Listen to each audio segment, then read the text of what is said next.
Hello, welcome back to Of the People, and I am Robert Chernin. And I'm Ericka. And I am so glad you stayed with us, and even more importantly, Ericka, I'm glad you didn't run out last segment with your hair on fire, because that was quite a discussion. My hair, I think I can still smell it smoldering though. I managed to get it out before the third segment here. Well, other than that, I'm jealous that you have hair and I don't. I'm happy that it didn't go up in flames any more than it did, because there's nothing worse than having a singed scalp. Take it from the bald guy. So before we went to break, we were talking about colonialism and colonial powers. It is a good segue to China. I don't know if you saw, there was an article in the Wall Street Journal that said China is now really starting to act like a global power. First of all, the truth of the matter is, and I respect the Wall Street Journal immensely as one of the last bastions of real journalism most of the time. Yeah. But where you been, Wall Street Journal? This has been going on and started back in the mid 90s when the Clintons greased their campaign cash with foreign contributions. Buddhist temple, Johnny Wong, those kind of things. Yep. And then and in exchange for that, China was given access to the World Trade, WTO, which is what they really wanted, sort of the entrance into the League of Nations. That's right. Since then, China's been throwing around their money for years. So now they are an economic powerhouse. The whole Belt and Roadway projects in Central America and South America, and the loan programs is unbelievable for most people. Doesn't see in the news, right? Yeah. If they're a military power, you do realize that China is now the largest military in the world. That's right. Larger than us. So if you combine that with, there's that go woke, go broke. Well, go woke can't fight a war either, right? And politically, the 20th century really was the American century. Yeah. And now China is vying for hegemony, or really to make it the China century and the China operating model in the 21st century. That's so there's right. all of that going on. All the while, we have China Joe Biden and China Hunter Biden in the White House. What say you? That's right. I think I always find it fascinating when our opponents politically talk about things as if the United States is somehow uniquely bad or uniquely a problem, right? They say we're a colonialist nation. Sounds pretty colonialist to me when we're looking at a country that has spent billions and billions of dollars on the Belt and Road Initiative in Africa, Latin America.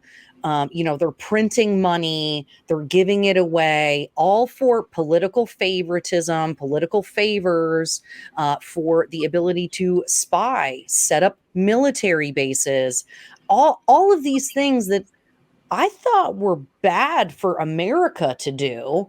So why is it now okay for China to do, and we're not going to worry about the, let's say, less than above board dealings of our president with that nation? Well, that was diplomatic. Well, I defy you to give me one aspect of American society or one aspect now in the world that China does not have a hand in. China just brokered the deal between Iran and Saudi Arabia for a peace agreement. Now, understand that that's the Sunni and the Shiite, right? The Shiite, there's two sects. I know we were talking sex in the first segment. Right. No, so that's SECTS, not sects, right? There's Shiite and there's Sunni. They are mortal enemies and have been fighting. I mean, that was the Iran-Iraq war for 10 years, right? When Saddam Hussein was there. Mm-hmm. So China brokered that deal. China is cozying up to Russia, and obviously real politics, capital R, small k. Mm-hmm. An enemy of my enemy is my friend. So China is now close to Russia. Now, they were certainly close after, in the 60s as well, because they're both communist nations. Right. And if you haven't seen the movie, The Original Manchurian Candidate, I suggest you see it. It's more appropriate today. It's the one with Frank Sinatra and Lawrence Harvey, not the new one. It's the old one, the first one. Yep. So China is everywhere. Yeah. As important, China's here. And I'm especially concerned about these alliances being made on what kind of effect is that going to have? Number one, on the U.S. dollar and on currency markets generally. If we've got all of our enemies, big, massive enemies, Iran, Russia, China, and maybe just the Middle East These are some generally. serious enemies. These are some serious enemies. And if they're now going to be cozying up with the folks in the different countries in the Middle East, and you have this, I don't know what the right word is, but a rallying of the Asian continent essentially against the West, I'm really concerned about what the outcome of that is going to be. Well, the outcome of that, look, we're at war with China. Actually, I take that back. Let me rephrase that. We're not at war with China. I misspoke.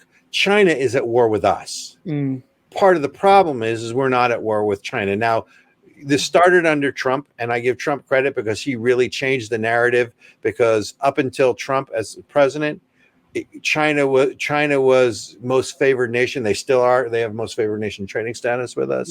But when you look at China buying up farmland around our military bases, the whole spy balloon or balloon gate that was going on, the investments in technology, China buying up our corporations, even going as far as to having these secretive police stations in some of our major cities to watch Chinese dissidents on U.S. soil, all unchallenged here. The Biden administration has taken some steps, marginal at this point, but look, follow the money. How much money did Hunter Biden get from China for doing what? We're not even talking Burisma and the Ukraine. That's a whole different conversation of graft, right? So the real question is, China is at war with us. Anyone who is objective will see that.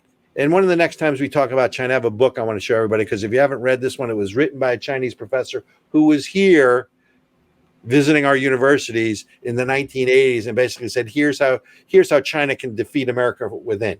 It's not quite Mein Kampf, but it's pretty close. Well, and I think we have all of the evidence, Robert. And again, I am feeling so much like a broken record today. I can't understand, if we have the evidence, if we see it, right? Because we had all those professors and things in the university get found out as being Chinese spies. I don't understand why I mean, you would think our military industrial complex, those war hawks, those neocons that are all about just bombing people and giving as much money of the American people to Lockheed Martin, you would think that they would be about coming up with a new place to bomb or go after. You are such a warmonger. I'm not, but they are. Why are we fighting a country that, like Russia, which was already damaged economically, already not doing great, already rejected on the world stage? By the way, we're not fighting Russia. The Ukrainians. Oh, right, my bad. Oh, right, my bad. Okay. The proxy war. I mean, oh my God, it's maddening. Even that, Robert, just thinking about that. Where are we going to fight China? Where are we going to first of all, no one wants war. Well, that's exactly. Obviously. Well, maybe there are some people. I'm not one of them, and neither are you. But where are you going to fight China? Right now, I mean, look, we've argued here, you and I, that the only reason to support Ukraine's war against Russia, because we vilified Russia. And look, Russia is a great national power historically, and Russia has always defended Russia's interest. The United States has always defended the United States' interest. That's okay. But we have so vilified Russia, and combined with the weakness of this administration and this presidency, that of course Russia was going to go into Ukraine because they thought they can. The only reason to be in Ukraine or to support the Ukrainians is because if Russia is able to defeat Ukraine, China's going into Taiwan. And we've already run drills. And if you folks search it on the internet, we've already done war games there, and we've already done simulations where if China invades Taiwan, I think the number was like 5 minutes or 11 minutes where we would lose. Yeah. right? I mean, Because think about where it. are you going to fight? Where are you going to fight China? And by the way, why should China go to war with us when they're winning the sort of global hegemonic battle? I mean, they're trying to replace the U.S. currency as the international currency. If Right. you remember, at the height of COVID, right, they went to the World Health Organization and tried to create this COVID passport that who was going to administer? China, Oh my right? God. They just got Honduras, right? Which was there are 14 countries that recognize the independence of the Taiwanese nation. There are now 13 because China lobbied Honduras Wow. to pull back their acknowledgement or their relations with Taiwan. Oh my God. So Look they're at this. trying to isolate Taiwan, and they're watching. The See this, key is they're at Rob, war with us Robert, economically. hold on just one second. I'm showing everybody. This is what people need to understand. When we're talking about trying to protect Taiwan at this point, this is the map of China and Taiwan. Okay. That's a great pick. It's a What great are pick. we gonna do? Like real talk. We are, our military recruitment is down. Our navy is not as strong and robust and ready as it used to be. In reality, Well, what is because the we're worried United about States? diversity, equity, and inclusion and not winning wars. That's right. And so we've got essentially a hot war with China, whether Well, our it's not a administration hot will. war yet. Respectfully, not a hot when war yet. when they're sending fentanyl over here to kill Americans, when They they've are. got spy planes coming over here, Absolutely. we are at war, whether our administration or whether our elected officials want to admit it or not.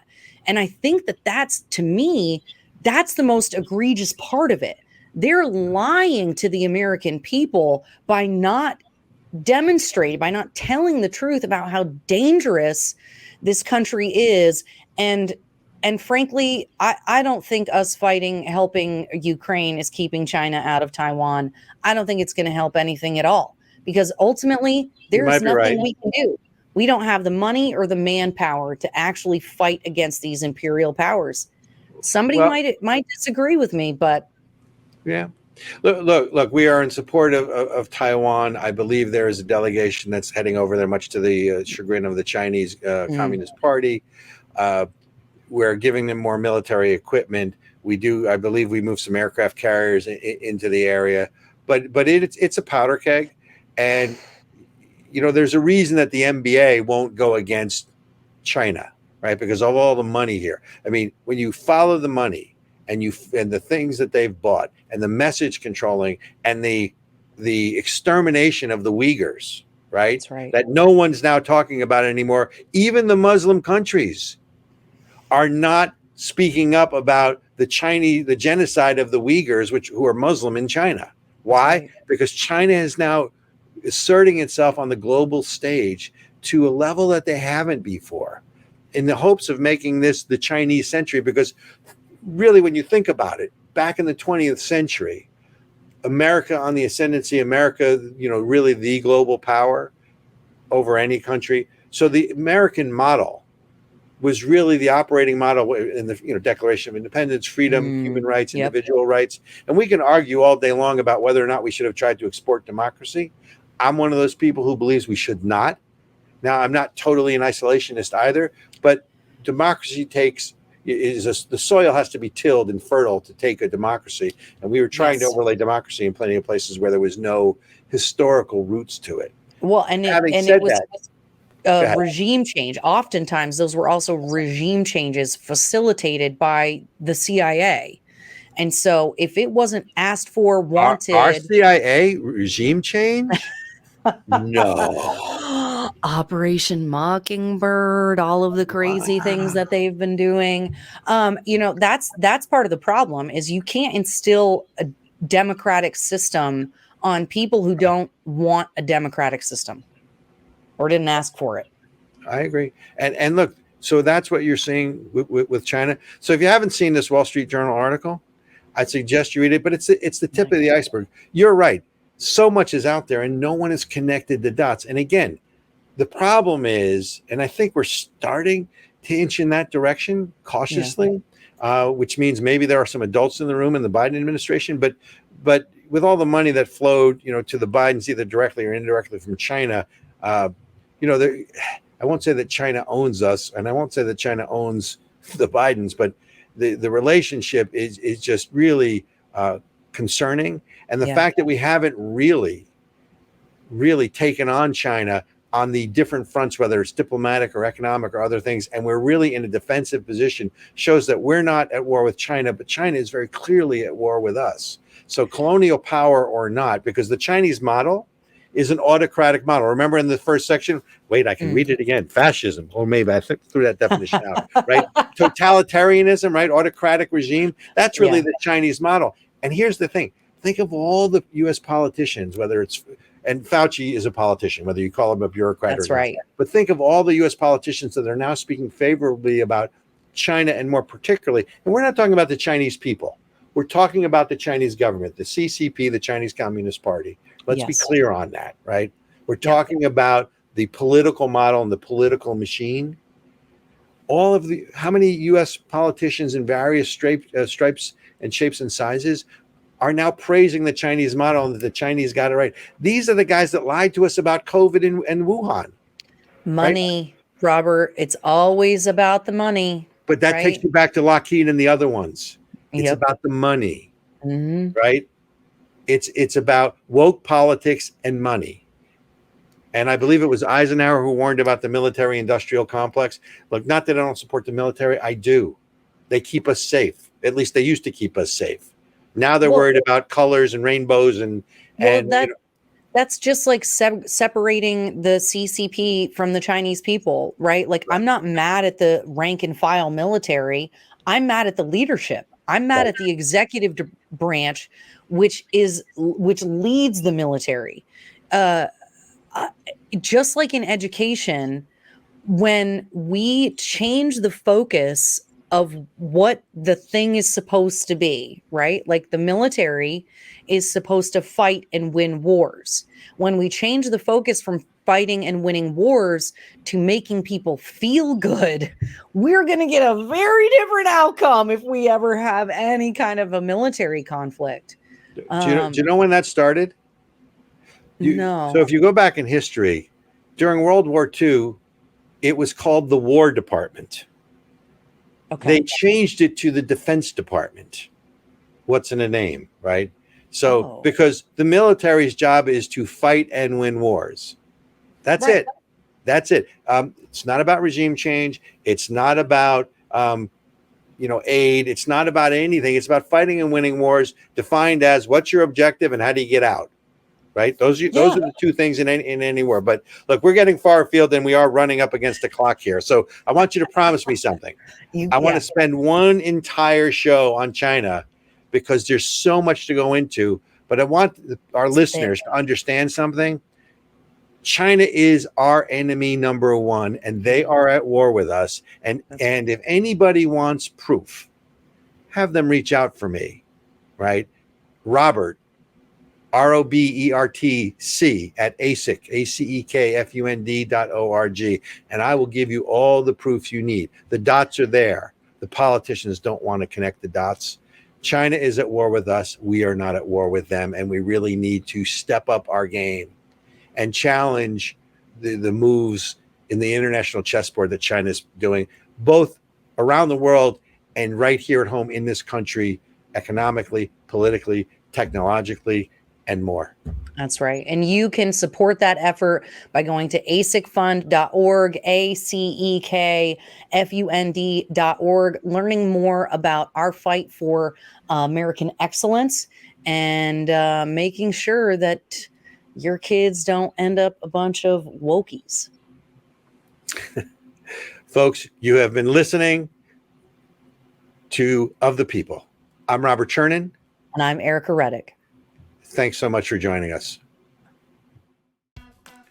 Tired of seeing your rights stripped away by the politicians in Washington? Do you feel like you're a red dot, alone in a sea of blue? Get connected. The American Center for Education and Knowledge is fighting back to restore America. Join us in our fight for American exceptionalism and start connecting to all the other red dots across the country. Go to acekfund.org to learn more. That's ACEKFUND.org. Do it now.